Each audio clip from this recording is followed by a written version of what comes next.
You humiliated me. I was sickened by you. My daughter-in-law mocked me during tea.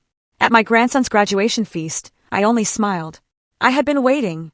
I waved to the waiter, a video lit up the TV, and I made the shrew faint as her darkest secret was exposed before the entire family. I've lived long enough to think I'd seen every kind of human cruelty. I've been married twice, buried one husband, and raised 3 kids. But let me tell you, nothing prepared me for the sickening betrayal that ripped my family apart at my grandson's graduation dinner. You simply won't believe what my daughter-in-law did. The Riverside Country Club was buzzing, full of that quiet, elegant excitement you only find at a graduation dinner.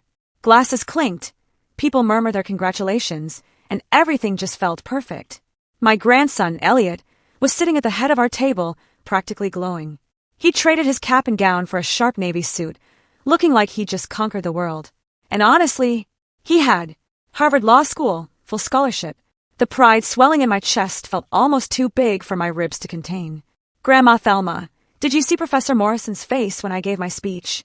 Elliot leaned in, his eyes bright with that excited energy. I think I actually made him tear up. I reached over, squeezing his hand. I could feel the calluses he'd earned from all those construction summers he worked, just to help pay his way. You've always had a gift with words, sweetheart, I told him, my voice thick with emotion. Your grandfather would have been so proud. That's when the temperature in the room seemed to plummet. Oh, please. The voice sliced through our perfect little moment like a razor. Everyone at our table, and then some turned. It was Esme, my daughter-in-law, rigid in her chair, that particular smile plastered on her face, the one she saved for when she was about to draw blood. Her perfectly manicured fingers were gripping her wine glass, so tightly, I actually worried it would shatter. Esme, my son David warned, his voice barely a whisper, but it was too late.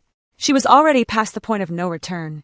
She rose slowly, deliberately, her designer dress shimmering under the chandelier as she turned to face me. The low hum of conversations from nearby tables started to die out. People were definitely sensing the shift in our little corner of the room, you know?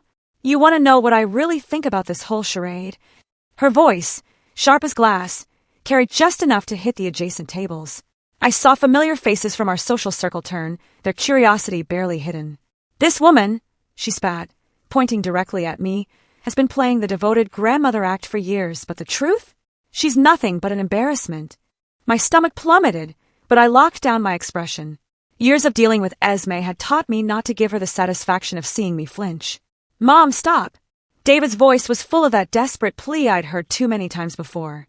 But Esme was only just getting warmed up. She took a step closer to my chair, her voice rising, getting louder with every word. You want to know what your precious grandmother really is, Elliot? She's a fraud, a pathetic old woman who can't even dress appropriately for her own grandson's graduation dinner. I glanced down at my navy dress. It was conservative, well-tailored, perfectly appropriate. But I knew, deep down, this was never about my clothes. You embarrass me, Esme continued, her voice now reaching half the dining room. Every single time we're in public together, I have to pretend you're not a complete social disaster. You say the wrong things, you dress like you shop at thrift stores, and you have no idea how to conduct yourself around people who matter. The silence that followed was absolutely deafening. I could feel the weight of dozens of eyes on us, practically hear the whispered conversations that would dominate the country club gossip for weeks. Elliot's face was ghost white. Esme, that's enough. David pleaded again. No, it's not enough. She whipped back to me, and for a split second, I saw it in her eyes, something far beyond mere dislike. It was pure, unadulterated contempt. I have carried the embarrassment of being associated with you for 15 years, she hissed. 15 years of making excuses, of trying to minimize the damage you caused just by existing in our lives. She leaned in, her voice dropping to a low, venomous whisper that somehow felt more violent than all her shouting. You disgust me, Thelma. I look at you, and I feel sick to my stomach that you're supposed to be family. Her words hit me like physical blows, but in that exact moment, something truly bizarre happened. Instead of the shame and hurt I expected, a profound calm settled over me. A peaceful, almost pleasant calm. I actually smiled. Not a big, dramatic smile, just a small, satisfied curve of my lips. And it clearly confused Esme more than any tears or protests ever could have. With steady hands, I reached into my purse and pulled out my phone. I caught Marcus's eye, he was our regular waiter, and gave him a subtle, deliberate nod. What are you doing? Esme demanded, a flicker of her confidence, finally wavering as she saw my composure. I didn't answer. My eyes were fixed on Marcus as he walked over to the small control panel near the bar, the one that managed the restaurant's ambient music. The soft jazz that had been playing faded out, replaced by the unmistakable sound of a video beginning. Then, the large flat-screen TV on the far wall, usually just showing the club's weekly events, flickered to life. With a very different image, Esme spun toward the screen, and I watched the color drain from her face. "No," she whispered, her voice barely audible. But yes, there she was, crystal clear, high definition, sitting in what was clearly a lawyer's office. The timestamp? Just 6 months ago. "So, you want to completely sever all ties?" The lawyer's voice came through the restaurant sound system with perfect clarity. "Completely," Esme replied on screen, her voice chillingly cold. "I don't want her to have any legal claim to contact or visitation. As far as I'm concerned, I never had a daughter." The blood left Esme's face so fast, I honestly thought she might faint right there. She stumbled backward, gripping the edge of the table for support. "What is this?" David's voice was barely a whisper. On screen, the conversation continued. "And you understand that this means she'll have no support system, no family connection at all?" "Good," Esme's recorded voice replied, cutting through the silence. "Maybe that will finally teach her that actions have consequences." That's when Esme's knees finally gave out. She collapsed into her chair with such force it slid backward, then simply folded forward onto the table, unconscious. The dining room erupted in whispers and gasps, but I stayed perfectly still. I watched the video continue to play, watched my daughter-in-law's deepest, darkest secret broadcast to everyone who mattered in her carefully constructed social world. I had been waiting for this moment for exactly 4 months, 2 weeks, and 3 days. Ever since the private investigator I'd hired delivered that recording to my kitchen table, along with a manila folder full of other materials that had made my hands shake with rage. Tonight, finally, everyone would know what Esme really was. 4 months earlier, I was arranging flowers in my kitchen when the doorbell rang. I wasn't expecting anyone. At my age, unexpected visitors usually mean someone selling something I don't need, or a neighbor with gossip I probably don't want to hear. The man at my door looked nothing like what I'd expected a private investigator to look like. Raymond Torres was in his 50s, wearing a simple gray suit that had definitely seen better days, carrying a worn leather briefcase that suggested he'd been in this business a long, long time. His handshake was firm but gentle, and his eyes held the kind of weariness that comes from seeing too much of humanity's darker side. "Mrs. Caldwell," his voice was careful, professional. "I believe you're expecting me." I had hired him 3 weeks earlier after a conversation with my neighbor Dorothy that had planted a seed of suspicion I just couldn't shake. She'd mentioned seeing Esme at a law office downtown, which seemed odd since Esme had never mentioned any legal matters to the family. Dorothy's cousin worked as a receptionist there. "Family law practice," she'd said. "Please come in." I led him to my kitchen table, the very same table where I'd made the call to hire him, my hands trembling as I dialed the number I'd found online. Raymond set his briefcase on the table and opened it with practiced efficiency. "I have to tell you, Mrs. Caldwell, what I found was more extensive than what you originally asked me to investigate." My stomach tightened. I'd asked him to look into why Esme might be visiting a lawyer. I hadn't prepared myself for extensive. "Before I show you anything," he continued, pulling out a thick manila folder, "I need you to understand that once you see this, you can't unsee it. Sometimes ignorance really is bliss." I looked at the folder, then back at his weathered face. "Mr. Torres, I've been married twice, buried one husband, and survived raising 3 children largely on my own. I've learned that the truth, no matter how ugly, is always better than living with a beautiful lie." He nodded slowly and opened the folder.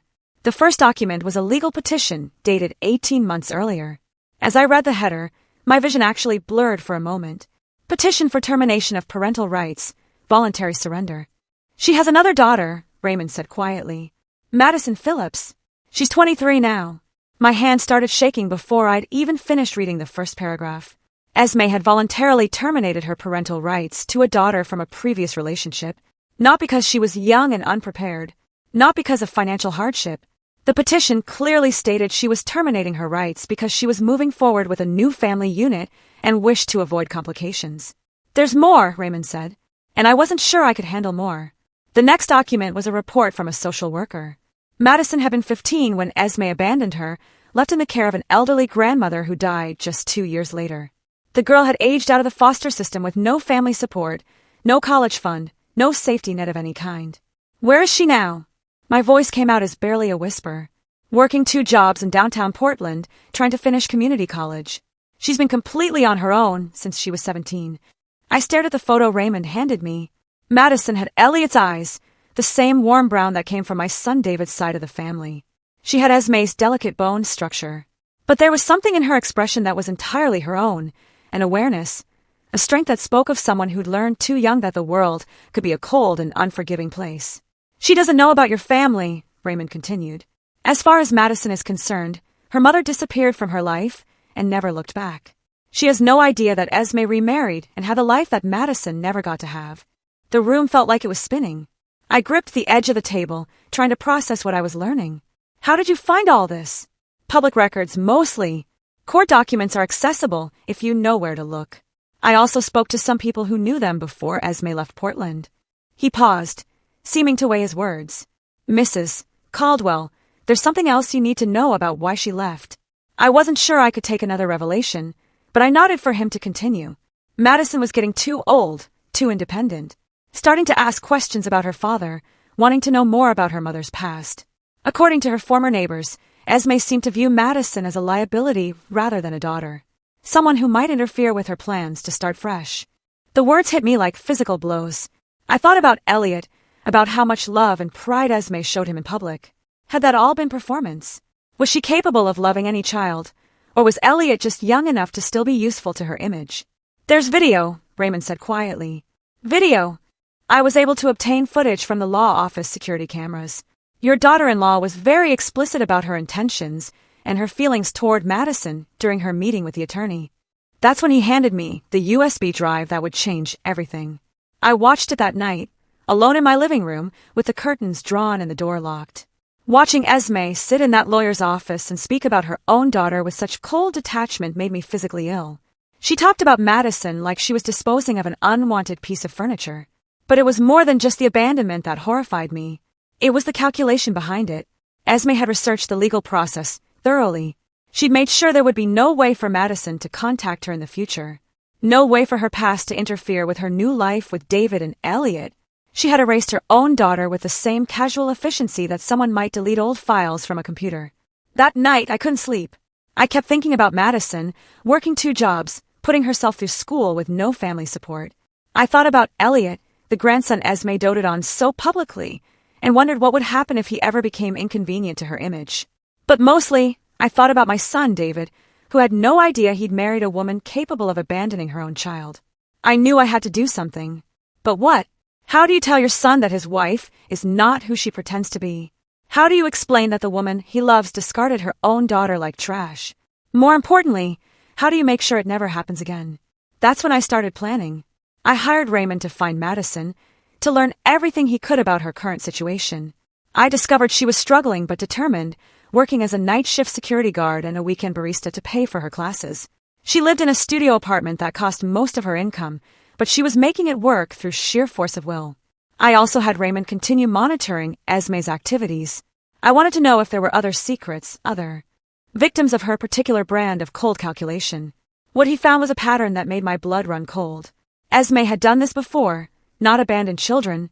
Madison was her only child before David, but she had systematically isolated herself from anyone who knew her past. Anyone who might contradict the image she wanted to project. Former friends, distant relatives, even her own mother, all cut off without explanation once they were no longer useful to her carefully constructed persona. My daughter-in-law was not just selfish or self-centered.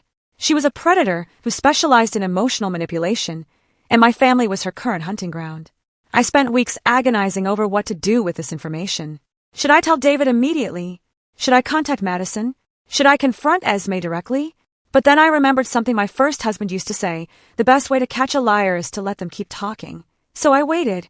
I watched. I documented.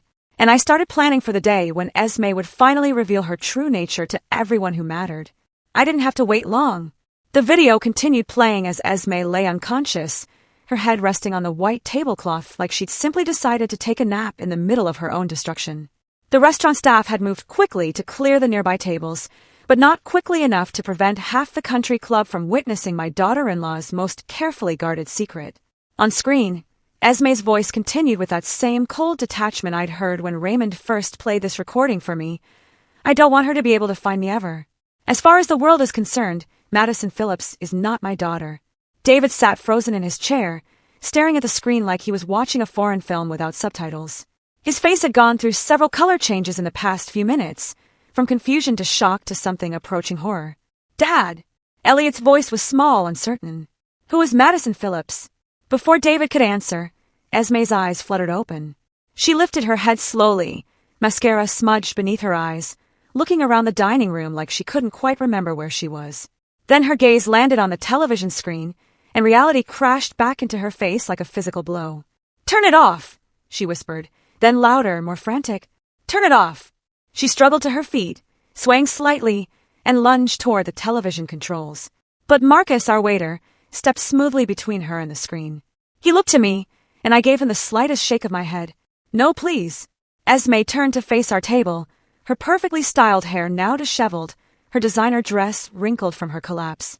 "This is all. This is out of context. You don't understand." "Then explain it to us." My voice was calm, steady. The voice of someone who'd had months to prepare for this moment. "Who is Madison Phillips, Esme?" The question hung in the air like smoke around us. I could feel the weight of dozens of conversations that had stopped mid-sentence. The electricity of social drama that would be dissected in living rooms across the city for months to come. "She's..." Esme's voice cracked. She looked desperately at David, searching his face for some sign that he might still be on her side. "She's my daughter from before I met your father." "Your daughter?" David's voice was flat, emotionless. "You have a daughter?" "I had a daughter," Esme corrected quickly. "It was a long time ago, before you and I got together. It was complicated, David. You don't understand what my life was like then." On screen, the lawyer's voice continued the conversation we were all hearing for the first time. "And you're certain you want to include the clause preventing any future contact? This is quite permanent, Miss Phillips." "Completely certain," Esme's recorded voice replied. "I want a clean slate, no complications from my past." Elliot pushed his chair back from the table. "How old was she when you did this?" Esme's eyes darted between her son and her husband. "She was 15, but you have to understand. Asterisk 15 asterisk." The word exploded from David like he'd been punched in the stomach. "You abandoned a 15-year-old? "I didn't abandon her." Esme's voice rose defensively. "She had her grandmother. She had a support system. I just couldn't handle being a mother at that point in my life." I watched this exchange with the detached fascination of someone observing a carefully planned experiment. For months, I'd wondered how Esme would explain herself when confronted with the truth. I'd imagined various scenarios, different excuses she might use. I hadn't expected her to be quite this clumsy about it. "But you could handle being a mother to me?" Elliot's voice was quiet, but there was an edge to it I'd never heard before. "What made me different?" The question clearly caught Esme off guard. She opened and closed her mouth several times before managing. "That's different. You're different." "How?" "You just are." Her voice was getting higher, more frantic. "Elliot, you have to understand. I was young when I had Madison. I wasn't ready. But when I met your father, when we had you, I was in a completely different place in my life. I decided it was time to speak up. Actually, Esme, according to the court documents, you were 28 when you signed away your rights to Madison. Hardly a child yourself." The silence that followed my words was so complete, I could hear the kitchen staff clattering dishes in the back of the restaurant. David turned to look at me for the first time since the video began. "You knew about this?" "I found out 4 months ago." I met his gaze steadily. "I hired a private investigator after I saw Esme coming out of a law office downtown. I wanted to know what she was hiding." "You had me investigated." Esme's voice pitched higher. "You violated my privacy. You had no right." "I had every right." My voice cut through her protests like a blade. "You married my son. You became part of my family. And something about you never felt right." The video on screen was reaching its conclusion, but the lawyer's final question hung in the air like a judgment. "And what should we do if Madison Phillips ever tries to contact you in the future?" "I'm dead." The gas that went up from the nearby tables was audible. Even some of the restaurant staff stopped what they were doing to stare at our table. Elliot's face had gone completely pale. "You wanted her to think you were dead?" "It was kinda that way," Esme said desperately. "Don't you see? It was better for her to have a clean break, to be able to move on without wondering why I left. This way, she could grieve and heal instead of spending her life hoping I'd come back." That's the most selfish thing I've ever heard, David said quietly. Selfish? Esme whirled on him. I was trying to protect her. I was trying to do what was best for everyone. No, I said, my voice cutting through her hysteria with quiet authority. You were trying to protect yourself. You wanted to start fresh with David and Elliot, and Madison was an inconvenience. That's not true. Then where is she now, Esme? I pulled out my phone and showed her the screen where I'd pulled up a recent photo Raymond had taken. Of Madison leaving her night job. Where is this daughter you were supposedly protecting? Esme stared at the photo, and for a moment, something that might have been genuine emotion flickered across her face. Madison looked tired in the picture, wearing a security guard uniform, walking to her car in an empty parking lot at 3 a.m. Esme's voice faltered. She's working 2 jobs to put herself through community college, I continued. She lives in a studio apartment that costs 3/4 of her income. She has no family, no support system, no safety net of any kind, because her mother decided she was an inconvenience. The room was so quiet I could hear my own heartbeat. On the screen, the video had finally ended, replaced by the country club's usual events calendar as if nothing had happened. David stood up slowly, his movements careful and deliberate, like someone who wasn't sure his legs would support him. I need to leave. David, wait. Esme reached for his arm, but he stepped away from her touch. Don't, he said quietly. Just don't. He turned to Elliot. Son, are you coming with me? Elliot looked between his parents, confusion and hurt warring across his young face. Finally, he nodded and stood up. This isn't over, Esme said, her voice taking on a hard edge as she watched her family preparing to leave her sitting alone. You think you've won something here, Thelma? You think destroying my marriage makes you the hero? I gathered my purse and stood to follow my son and grandson. Before I left, I turned back to face her one last time. I didn't destroy your marriage, Esme. I just made sure your husband knew who he was really married to. As we walked through the dining room toward the exit, I could feel dozens of eyes following our progress. Tomorrow, this story would spread through every social circle that mattered to Esme. Her carefully constructed image as the perfect wife and mother would be replaced by the truth about who she really was. But as satisfying as that thought was, I knew this was just the beginning. Esme wasn't the type to accept defeat gracefully, and she still had weapons she hadn't used yet. The real battle was just starting. The first shot in Esme's counterattack came exactly 48 hours after the restaurant incident, delivered in the form of a heartbroken phone call from my youngest daughter, Sarah, who lived 3 states away. Mom, what's going on? Sarah's voice was tight with concern. Esme called me this morning crying. She said you've been trying to destroy her marriage for months. I was in my garden, deadheading roses in the early morning quiet when my phone rang. The peace of the morning shattered with my daughter's words, and I sat down heavily on my garden bench. She said what? She told me you hired someone to spy on her, that you ambushed her at Elliot's graduation dinner with some kind of setup. Mom, she was sobbing. She said you're trying to turn the whole family against her because you've never accepted her. The careful way Sarah spoke told me everything I needed to know. Esme had gotten to her first, had painted herself as the victim, and me as the villain. I could practically hear the script my daughter-in-law had used, probably the same one she was spreading to anyone who would listen. Sarah, there's more to this story than what Esme told you. I know you two have never gotten along perfectly, but Mom, she said you violated her privacy. She said you had her followed. Did you really do that? I closed my eyes, feeling the weight of having to defend actions that shouldn't need defending. Yes, I did, but not for the reasons she told you. Then why? How do you explain to your daughter that her brother's wife is a predator? How do you tell her that the woman who's been part of family gatherings for 15 years casually abandoned her own child? She has another daughter, Sarah. A daughter she abandoned when the girl was 15 years old. Silence on the other end of a line, then quietly, what? Her name is Madison. She's 23 now, working 2 jobs to put herself through community college with no family support because Esme legally severed all ties with her. She made sure Madison could never contact her again. Another long pause. Are you sure? I have court documents, video recordings, everything. But even as I said it, I could hear the doubt creeping into Sarah's voice. Mom, that seems extreme. Even for someone you don't like. Are you sure you're not misunderstanding something? And there it was. The seed Esme had planted was already taking root. My own daughter was questioning my judgment, my motives, my version of events. This was how Esme operated. I'd learned that much from Raymond's investigation. She didn't just abandon people. She systematically destroyed their credibility first, making sure that when the truth came out, it would be dismissed as the vindictive lies of someone with an agenda. After I hung up with Sarah, I sat in my garden for a long time, watching the sun climb higher in the sky and thinking about warfare. Most people think battles are won with dramatic gestures, big moments of triumph. But Esme understood something more sophisticated. She knew that the most effective way to win a war was to make your enemy defeat themselves.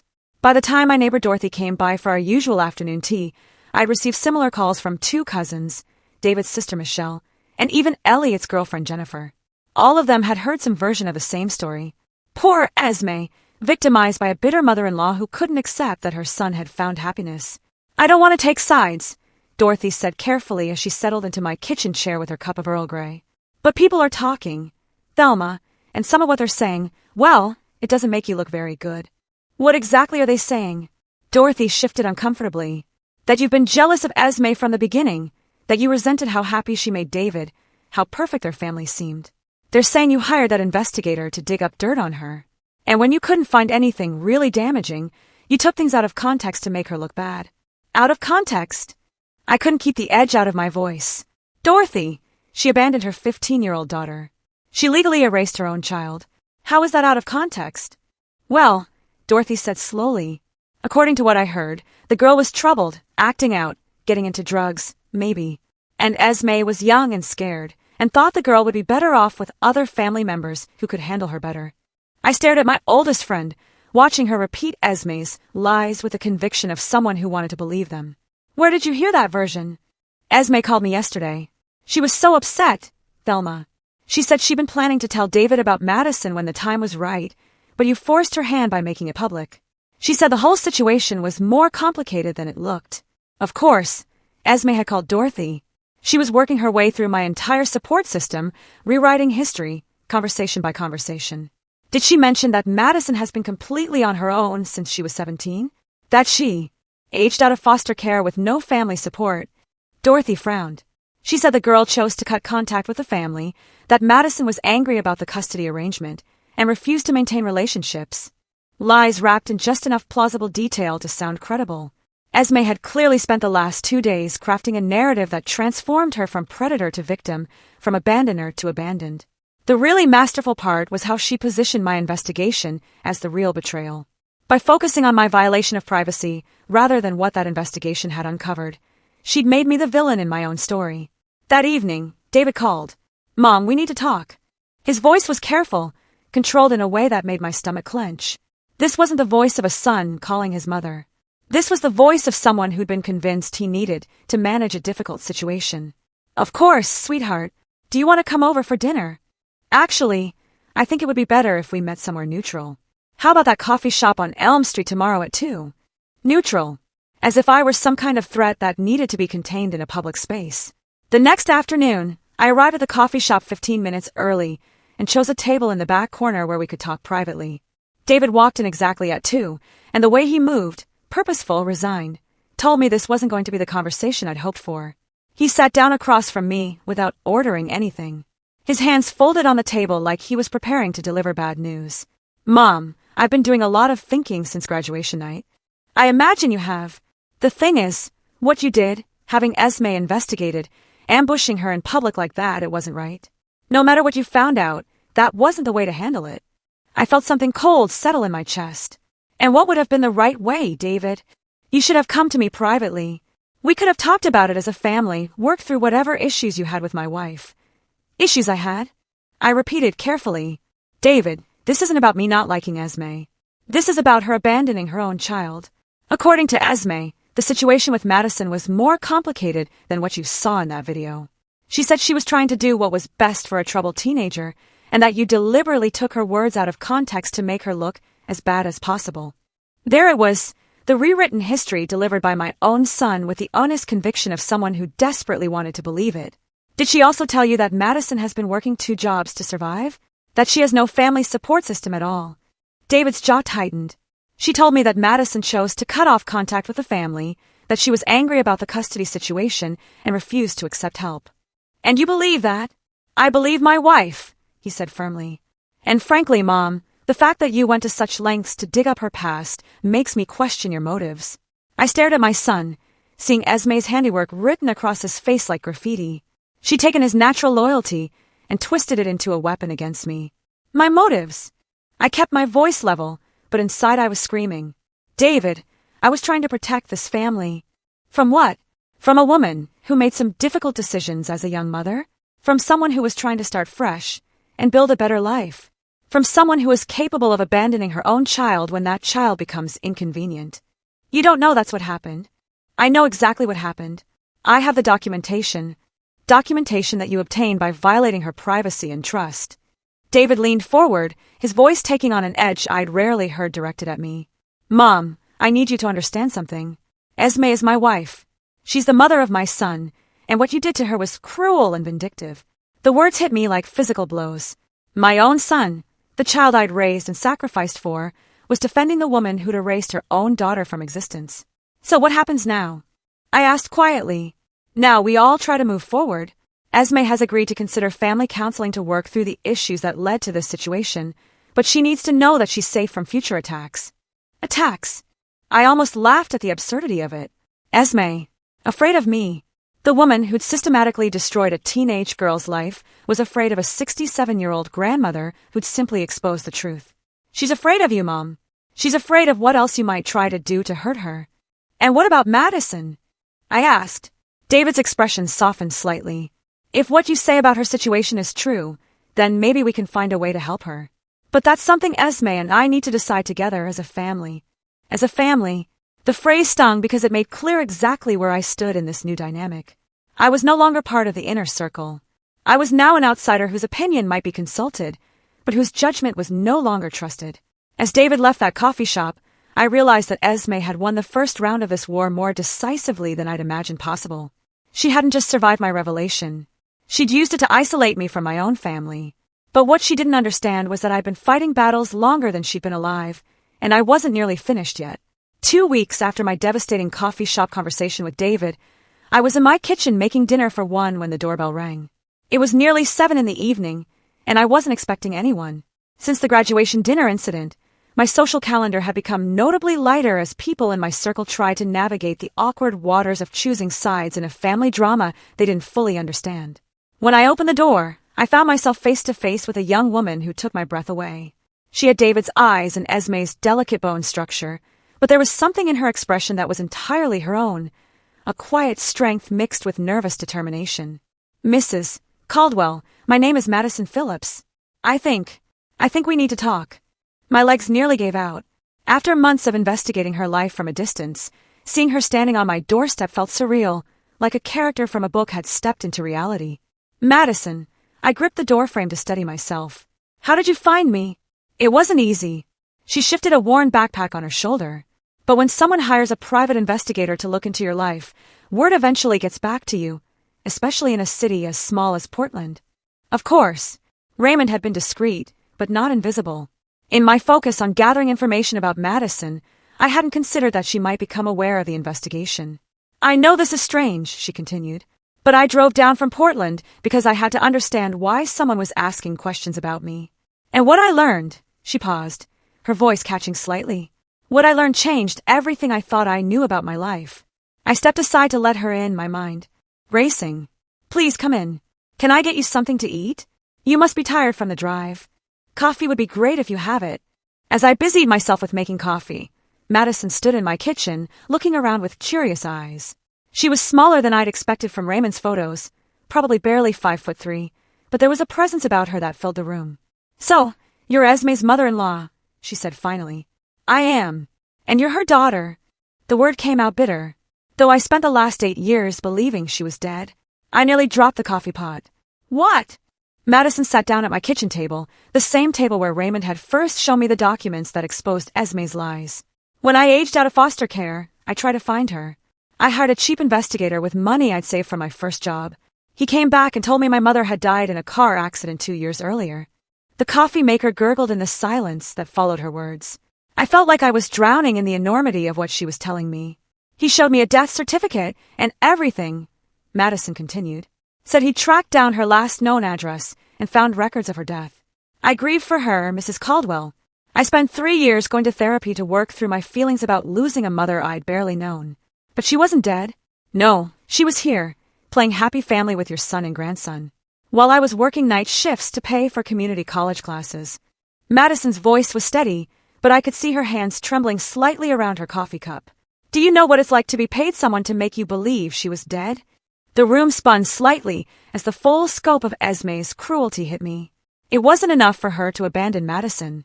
She had to make sure the girl could never find her, never disrupt her new life. How did you find out the truth? Your investigator was good, but not perfect. When he started asking questions in Portland, it got back to the woman who used to clean my grandmother's house. She remembered me, remembered my situation. She also remembered that my mother had paid her to spread the story about the car accident if anyone ever came looking. I sat down heavily across from Madison, feeling physically sick. She paid someone to fake her own death? A few hundred to make sure her past stayed buried. Madison's laugh was hollow. Cheaper than child support, I guess. Madison, I'm so sorry. I had no idea she'd gone that far. It's not your fault. Madison studied my face carefully. But I need to understand why you were investigating me. What does my mother's abandoned daughter have to do with your family? So, I told her everything. About the private investigator, about the video, about the confrontation at the restaurant. I told her about David's refusal to believe the truth, about how Esme had managed to paint herself as the victim in her own story. When I finished, Madison sat quietly for a long time, processing what I'd shared. She has a son, she said finally. My half-brother, Elliot. He's 22, just graduated from Harvard Law School. And he doesn't know about me. He does now. He was there when the video played. Madison nodded slowly. What did he say? He was shocked, confused. But Esme has been working very hard to control the narrative since then. She's convinced most of the family that the situation was more complicated than it appeared. Complicated how? I hesitated, not wanting to repeat Esme's lies. But Madison needed to know what she was up against. She's telling people you were troubled, that you had substance abuse issues and were acting out. She's saying she made the difficult decision to let you be raised by family members who could better handle your problems. Madison's coffee cup hit the table with enough force to slosh liquid over the rim. Substance abuse? Acting out? Her voice rose with indignation. Mrs. Caldwell, I was 15 years old and my mother disappeared from my life without explanation. My grandmother was 78 and had arthritis, so bad she could barely take care of herself. I was getting A's in school and working a part-time job to help pay for groceries. I know. I've seen your school records. Then you know she's lying. I do. But unfortunately, my family seems more inclined to believe her version. Madison stood up and walked to my kitchen window, staring out at the garden where I'd been working when Sarah called to tell me about Esme's damage control campaign. I want to meet them, she said finally. Who? My half-brother. Your son. I want them to hear the truth from me, directly. My stomach clenched with worry. Madison, I don't think that's a good idea. Esme has had weeks to prepare them for something like this. She'll have an explanation ready. Then I guess we'll see how convincing her explanations are when I'm standing right there to contradict them. There was something in Madison's voice that reminded me of myself at her age. A quiet determination that wouldn't be swayed by other people's comfort or convenience. What do you want from this? I asked gently. What are you hoping to accomplish? Madison turned back to face me, and I saw tears gathering in her eyes for the first time since she'd arrived. I want my half-brother to know that I exist. I want him to know that our mother is capable of erasing her own children when they become inconvenient. And I want to make sure it never happens to him. The weight of her words settled over the kitchen like dust after an explosion. Madison wasn't here for revenge or money, or even necessarily for reconciliation. She was here to protect a brother she'd never met from a mother who'd already proven she was capable of the unthinkable. There's a family barbecue this Saturday, I said slowly. At David and Esme's house. It's supposed to be a healing gathering to bring everyone together after the restaurant incident. Will you take me? I thought about David's anger, about Esme's carefully constructed victim narrative, about the way my own family had turned against me in the space of a few weeks. Yes, I said. I'll take you. Because sometimes the only way to fight a lie is to drag the truth into the same room and let them battle it out face to face. The next Saturday arrived gray and drizzly, the kind of Pacific Northwest weather that makes everything feel heavy and uncertain. Madison had driven down from Portland again, this time with a small suitcase, prepared to stay through the weekend if necessary. We sat in my car outside David's house for several minutes, watching through the windows as my family moved around inside, preparing for their healing gathering. Are you ready for this? I asked Madison. She smoothed down her simple blue dress, the kind of outfit someone wears when they want to look respectable but can't afford anything fancy. No, but I don't think I'll ever be ready, so we might as well get it over with. I knocked on the front door instead of using my key, a small acknowledgement that my status in this house had changed. When David opened the door, his face went through a series of expressions. Surprise, confusion, and finally a carefully controlled neutrality. Mom, I wasn't sure you were coming. I brought someone I'd like you to meet, I said, stepping aside, so he could see Madison clearly. David's eyes widened as he took in her familiar features. Even someone determined to disbelieve the truth couldn't miss the family resemblance. This is Madison Phillips, I said clearly. Your stepdaughter. For a moment, David just stood there, mouth slightly open, staring at the young woman on his doorstep who shared his son's eyes and his wife's bone structure. Hello, Madison said simply. I've been looking forward to meeting you. From somewhere behind David, I heard a glass shatter against the kitchen floor, followed by Esme's voice calling out in false cheerfulness. David, who's at the door? I think, Madison said quietly, it's time for a real family reunion. The moment Madison stepped into David's living room, the carefully orchestrated healing gathering transformed into something else entirely. Conversation stopped mid-sentence, as relatives who'd been debating my version of events for weeks found themselves face-to-face with living proof of Esme's deception. Esme stood frozen in the kitchen doorway, a dish towel still in her hands from cleaning up whatever she dropped when she heard Madison's name. Her face had gone completely white, and for the first time since I'd known her, she looked genuinely scared. Madison! Elliot's voice came from the couch where he'd been sitting with his girlfriend, Jennifer. He stood up slowly, studying the young woman beside me with obvious fascination. You're my sister? Half-sister, Madison corrected gently. But yes, the resemblance between them was unmistakable now that they were in the same room. Both had inherited David's warm brown eyes and expressive eyebrows, though Madison's were more defined from years of careful grooming on a tight budget. I don't understand, David said, his voice strained. Madison, if you're really Esme's daughter, why didn't you contact us before now? Madison's laugh was soft but bitter. Because until 2 weeks ago, I thought my mother was dead. The silence that followed was so complete, I could hear the coffee maker gurgling in the kitchen. Around the room, family members who'd spent weeks choosing sides found themselves recalibrating everything they thought they knew. That's not possible, Esme finally managed, her voice high and thin. Madison, sweetheart, you know that's not true. You were angry when I remarried and you chose to cut contact with me. No, Madison said firmly, her voice growing stronger with each word. I was 15 years old when you signed papers terminating your parental rights. I was 17 when I aged out of foster care with no family support, and I was 20 when I hired an investigator to find you, only to be told you died in a car accident. She pulled a folder from her backpack and handed it to David. These are copies of all the documents. The court papers you signed, the fake death certificates someone provided to the investigator I hired, even receipts showing payments made to ensure that story would hold up if anyone came looking.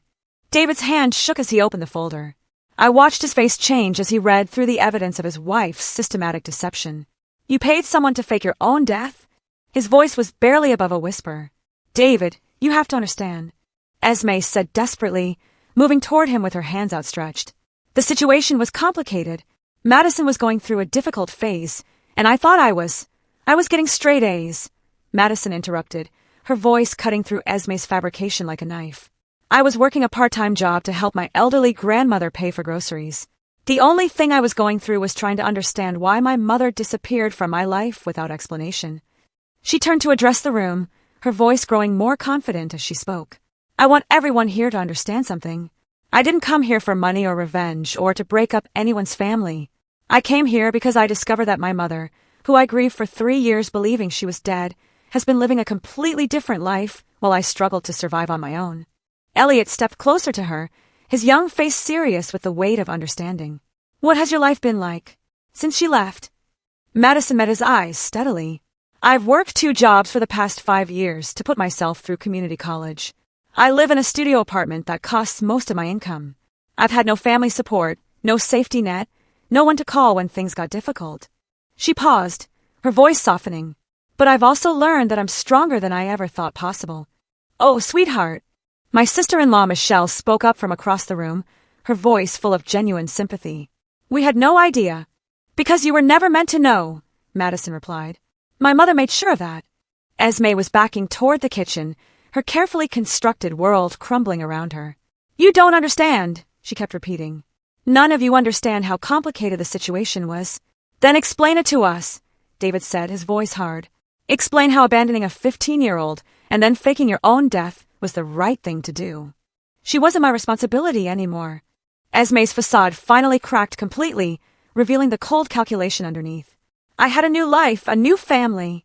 I couldn't have my past following me around, complicating things. The honesty of that statement hit the room like a physical blow. Several people actually stepped back, as if Esme's words were contaminated. So you just erased her? Elliot said quietly. You erased your own daughter. I did what I had to do.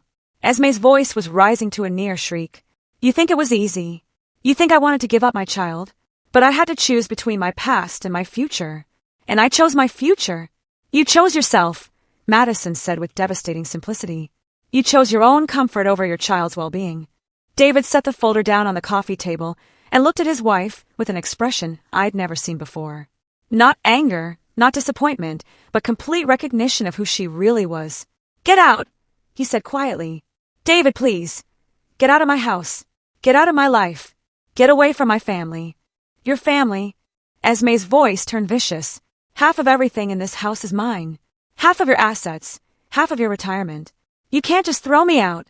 Actually, David said with grim satisfaction, I can. The prenup you insisted on works both ways, Esme. If either spouse commits fraud or engages in behavior that materially misrepresents their character, the marriage can be dissolved with no financial obligations. Esme's face went pale. You wouldn't. Abandoning your child and faking your own death to hide it from your new family seems like material misrepresentation to me, David continued. I'll have my lawyer contact you about the divorce proceedings. I watched Esme look around the room, searching for even one sympathetic face. She found none. Even the relatives who'd been most willing to give her the benefit of the doubt were now staring at her with undisguised revulsion. You'll regret this, she said finally, her voice low and dangerous. All of you. You have no idea what you're throwing away. A liar and a child abandoner, Madison spoke up. I think we'll manage. After Esme left, slamming the door behind her with enough force to rattle the windows, the family spent the rest of the evening getting to know Madison. She told them about her life in Portland, about her job as a night security guard, and her dreams of becoming a social worker. She showed them pictures of the small apartment she was so proud of, the first place that had ever truly belonged to her. But what struck me most was how naturally she fit into our family dynamic. She had David's dry sense of humor and his practical approach to problems. She shared Elliot's love of books and his quiet intensity when discussing things that mattered to her. Watching my grandson and his half-sister discover their connection was like watching two pieces of a puzzle finally click into place. I can't believe I have a sister, Elliot said at one point, shaking his head in wonder. Half-sister, Madison corrected again.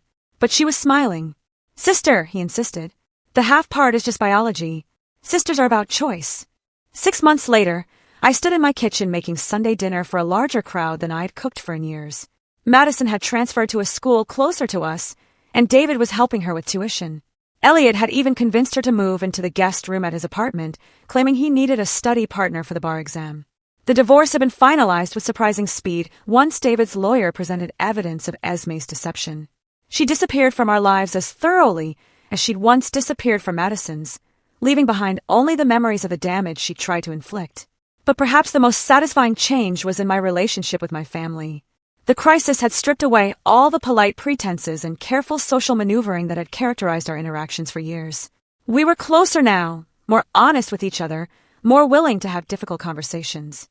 Grandma Thelma. Madison appeared in my kitchen doorway, holding a bottle of wine. David sent me to ask if you need help with anything. I smiled at the title she'd chosen for me. Not Mrs. Caldwell, not Thelma, but Grandma. A designation that acknowledged her place in our family structure while respecting the relationship she'd built with my son and grandson. I think we're almost ready, I said, checking the roast in the oven. How are you settling in at school? Better than I expected. She leaned against the counter, relaxed in a way I'd never seen during those first tense meetings. It's strange having people who care about whether I succeed or fail. I'm still getting used to it. Good strange or bad strange? Definitely good. She paused, then added quietly, Thank you for everything. For investigating, for confronting her, for bringing me into this family. I know it wasn't easy. I studied her face, seeing not just the young woman she'd become, but glimpses of the frightened 15-year-old who'd been abandoned, the determined 17-year-old who'd aged out of foster care, the hopeful 20-year-old who'd grieved for a mother who was never really dead. You did the hard part, I told her. You survived. You built a life for yourself with no help from anyone. All I did was make sure the truth came to light. All you did, Madison repeated with a smile, was save me from spending the rest of my life believing I wasn't worth loving. From the dining room, I could hear David and Elliot debating something with a passionate intensity that seemed to run in our family. The sound of their voices, now joined by Madison's laugh, filled my house with a warmth I hadn't felt in years. Esme had tried to erase Madison from existence to protect her perfect life from the inconvenience of her past choices. But in the end, her cruelty had only brought our family closer together. Madison wasn't a liability to be hidden. She was the missing piece we'd never known we needed. As we sat down to dinner that Sunday, I looked around the table at my son, my grandson, and the granddaughter I'd gained through tragedy and truth. This wasn't the family Esme had tried to build through lies and manipulation. This was better. This was real. What about you? What would you have done if you were in my place? Have you ever faced something so shocking in your own family? Tell me what you think in the comments below. I really want to know.